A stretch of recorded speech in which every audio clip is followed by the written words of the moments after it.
नमस्कार, मी नामदेव दिनकर गायकवाड. मी पिंपरे खुर्द तालुका पुरंदरमधून या ठिकाणी काळेसाहेबांची कालच क्लिप बघितली, त्यानंतर इथं आलोय.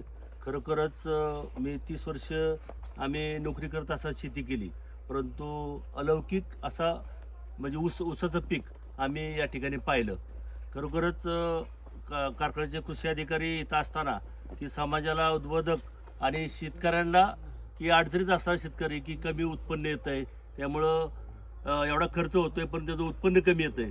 तर नोकरी ड्युटी करत असताना सुद्धा सर्वसामान्य लोकांना की बाबा शेजारचे प्लॉट बघतोय की या ठिकाणचा पीएच ज्यादा आहे, टीडीएस ज्यादा आहे, एवढं असताना सुद्धा एवढं मोठं पीक आज आम्ही प्रतिशत बघितलं.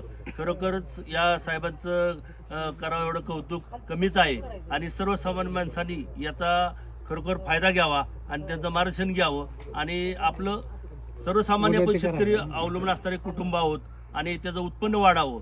आता खरोखरच साहेबांनी सांगितलं 400 टन, तर सर्वसामान्य माणसाचं जर पीएच टीडीएस जर बऱ्यापैकी असेल तर 400 टनापेक्षा सुद्धा आपण जास्त घेऊ शकतो.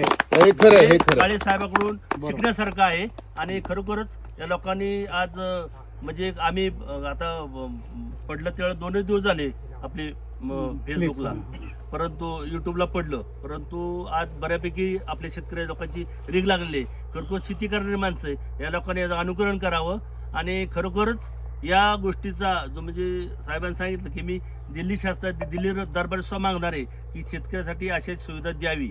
म्हणजे खरोखरच आपण करणारा जर 400 टन उत्पन्न घेणार असेल तर सर्वसामान्य माणसाचा कमीत कमी 8 एकर ऊस असावा लागतो.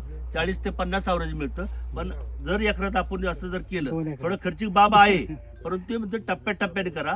पण एखाद्या गोष्टी जर दरवर्षी समजा एखाद्या कारखाना आपला 3-3.5 हजार उत्पन्न टना देत असेल आणि 400 टन उत्पन्न निघालं तर कमीत कमी तो 12-14 लाख रुपयाचा तो ऊस 1 एकरात आपण मिळू शकतो. परंतु हे आणि त्यासाठी जर 4 लाख रुपये खर्च झाला ते फार अवघड गोष्ट आहे. तर ती हळूहळू टप्प्याटप्प्याने केलं तर आपण 1 गुंठ्यात 2 गुंठे जर केलं, काळेसाहेबांचं मार्गदर्शन केलं, त्यांनी तो होऊन सांगितलं की बाबा कधी फोन लावा, तुम्हाला मार्गदर्शन द्यायला तयार आहोत आम्ही.